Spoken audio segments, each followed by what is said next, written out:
अब भाई और बहनों, सतगुरु रामपाल जी के कुछ भगत हैं जो वास्तव में सतगुरु रामपाल जी के विशेष आशीर्वाद से, उनके तत्व ज्ञान को समझकर, उन्हीं के आशीर्वाद से उनकी पहचान कर चुके हैं। और उनकी पहचान करने के बाद जो भाव, जो श्रद्धा, जो समर्पण अपने गुरुदेव भगवान के प्रति एक नेक भगत का होता है, उस आधार से उन भक्तों ने सतगुरु रामपाल जी के संक्षिप्त लीला में जीवन परिचय को अपने शब्दों में जो है लिखा है।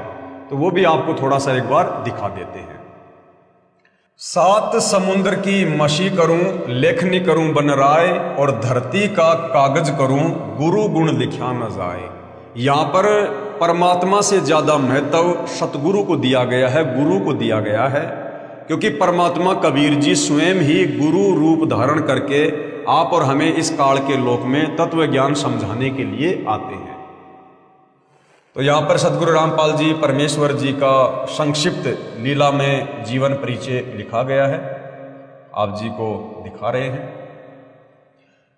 हे अखिल ब्रह्मांडों के रचयिता, यानी सर्व सृष्टि के रचनहार, ऊपर के चार अजर अविनाशी लोकों के रचयिता, अगम लोक, अलख लोक, सतलोक, अनामी लोक, फिर अक्षर पुरुष के सात संग ब्रह्मांड, फिर काल के 21 ब्रह्मांड, अर्थात पूरी सृष्टि के रचयिता, हे अखिल ब्रह्मांडों के रचयिता, आप जी का संक्षिप्त लीला में जीवन परिचय लिखने व बताने में 21 ब्रह्मांड में कोई भी प्राणी सक्षम नहीं है।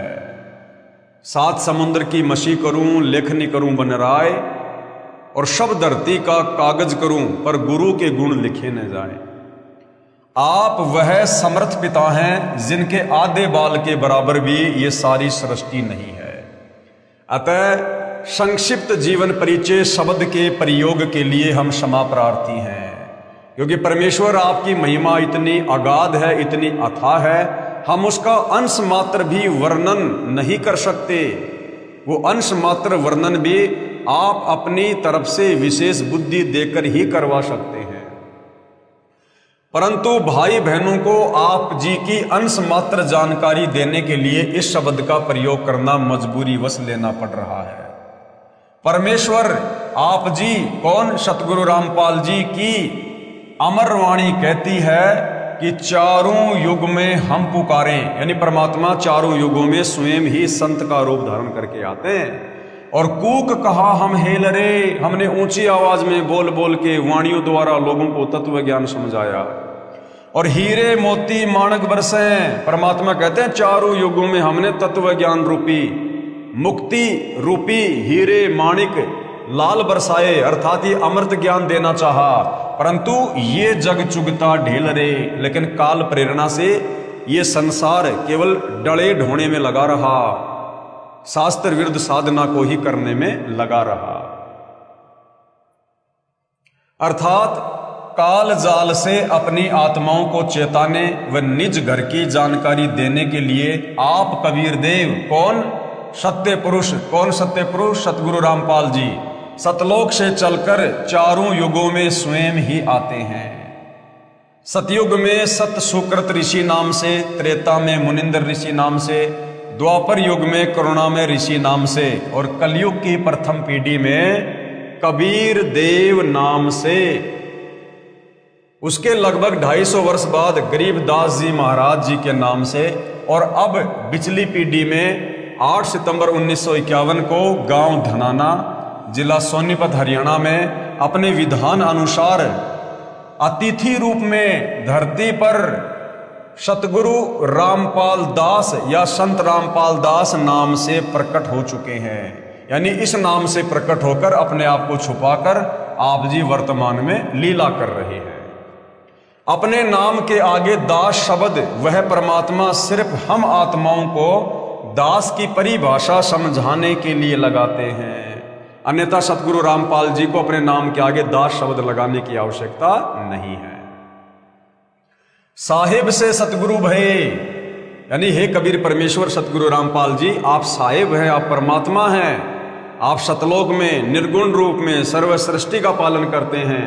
तो आप ही सतलोक से चलकर हे साहिब यहां पर सतगुरु की भूमिका करते हैं। साहिब से सतगुरु भय, और फिर सतगुरु से भय संत, फिर एक अच्छे संत यानी भगत की भूमिका भी अपने भक्तों को एक अच्छा और नेक भगत बनाने के लिए, एक भगत के अंदर क्या अच्छे लक्षण और गुण होने चाहिए, ये बात समझाने के लिए फिर आप एक मुंह बोला गुरु बनाकर और एक नेक भगत बनकर अपने भक्तों को भगत के लक्षण बताते हैं। आप ऐसी भूमिका करते हैं।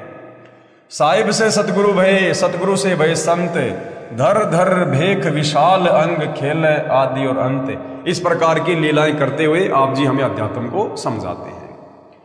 इस अमरवाणी के अनुसार सत्य पुरुष ने यानी सतगुरु रामपाल जी ने 8 सितंबर 1951 के दिन प्रकट होकर फिर 17 फरवरी 1988 तक एक साधारण से किसान परिवार में हमारी चरम दृष्टि को धोखा देते हुए 2 अच्छी आत्माओं भगतमती इंद्रो देवी व भगत नंदराम जी को अपने मुंह बोले माता पिता के रूप में इस नश्वर संसार में लीला करने हेतु स्वयं के आने यानी प्रकट होने के लिए निमित्त बनाया।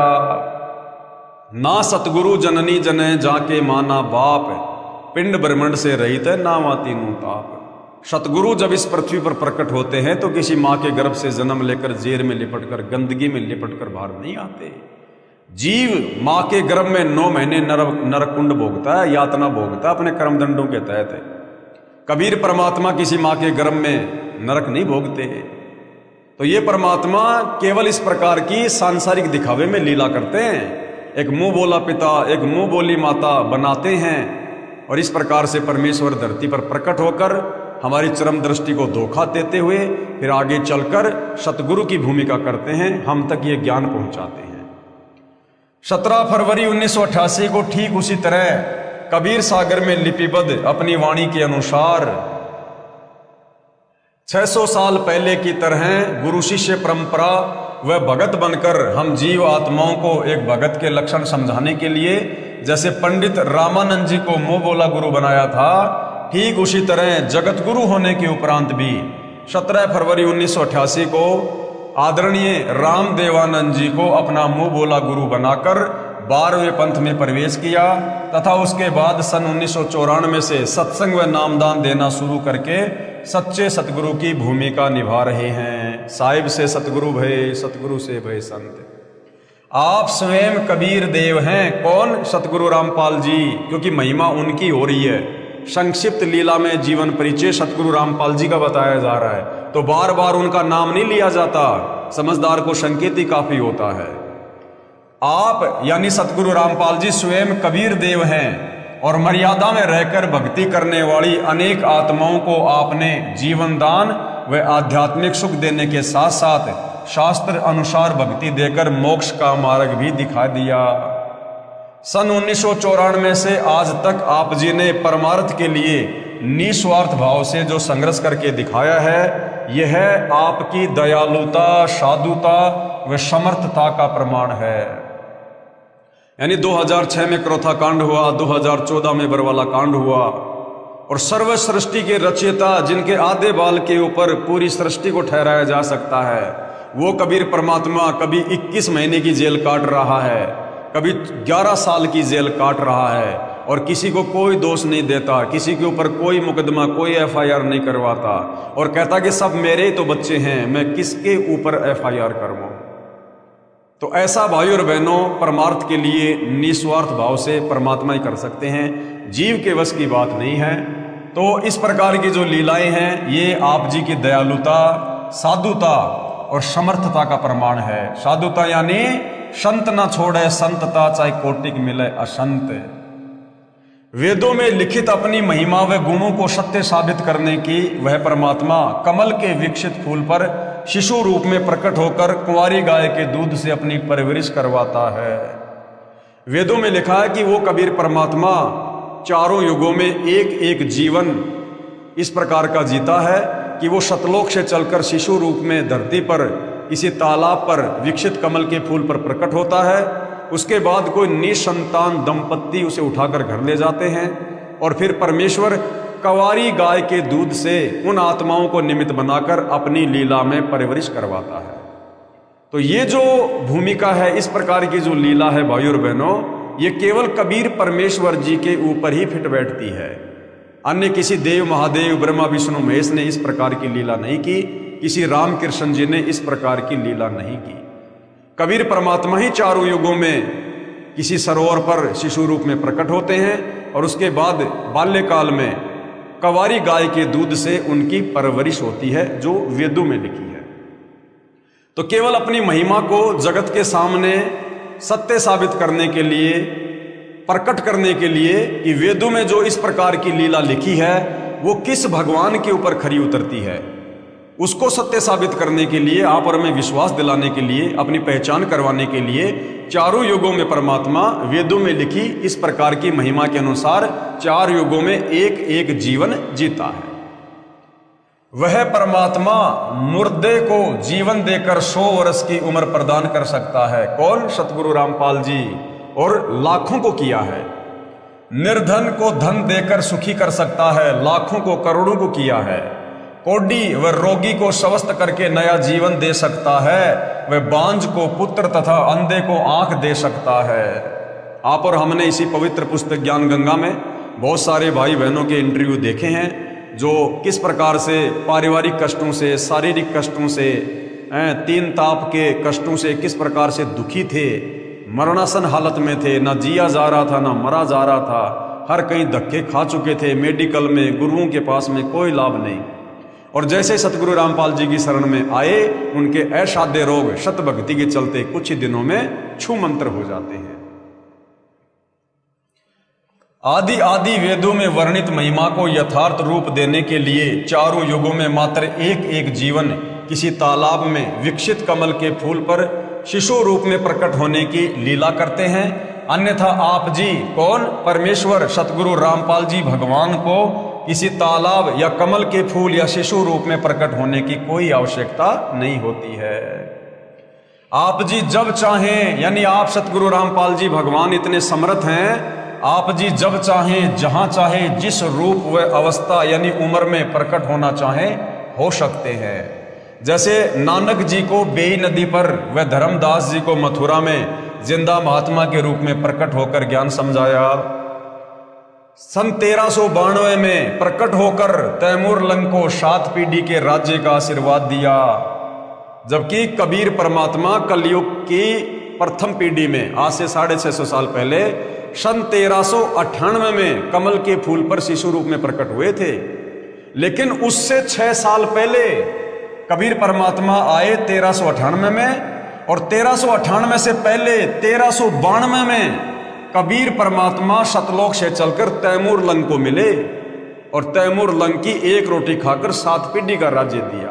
तो ये कबीर परमात्मा कमल के फूल पर शिशु रूप में केवल वेदों में लिखी अपनी महिमा को सत्य साबित करने के लिए प्रत्येक युग में एक एक जीवन जीते हैं। अन्यथा इनको आवश्यकता नहीं है। ये तो जब चाहें, जैसे चाहें, जिस रूप में, जहां चाहें, कभी भी प्रकट हो सकते हैं। कितनी बार ये प्रकट हो सकते हैं। लगभग 300 वर्ष पहले आदरणीय गरीबदास जी महाराज जी के रूप में प्रकट होकर सदग्रंथ साहिब की रचना की तथा छुडानी गांव में गंगा जी को प्रकट करने तक की अद्भुत लीला की। लगभग 60-65 वर्ष तक छुडानी से निर्वाण होने के बाद 35 वर्ष तक उसी रूप में सहारनपुर उत्तर प्रदेश में अपने प्रिय भगत घूमड़दास सैनी के बाग में रहने की लीला की।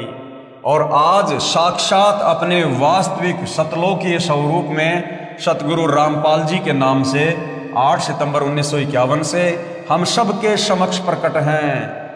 हे जगतनाथ, आपकी लीला अद्भुत है। जगतनाथ कौन? सतगुरु रामपाल जी। हे जगत के नाथ, आपकी लीला अद्भुत है। हे अविगत परमेश्वर, अविगत यानी जिसकी गति को जानने समझने में कोई सक्षम नहीं। हे अविगत परमेश्वर, आप जी की गति को कौन जान सकता है। हे देवों के देव महादेव, आप जी स्वयं अपनी कृपा व आशीर्वाद से अपने समर्थता व गति का अंश मात्र आभास करवा कर दया करते हैं। यानी आप स्वयं ही अपने विषय में अंश मात्र जानकारी जीव की बुद्धि ओपन करके देते हैं, समझाते हैं। हे दयालु परमेश्वर, अपनी भोली व ना समझ साध संगत पर, साध संगत यानी जो उनकी संगत में उनके भगत हैं, उनके बच्चे हैं। हे दयालु परमेश्वर, अपनी भोली व ना समझ साध संगत पर अपनी प्रेम दृष्टि, आशीर्वाद व कृपया बनाए रखना।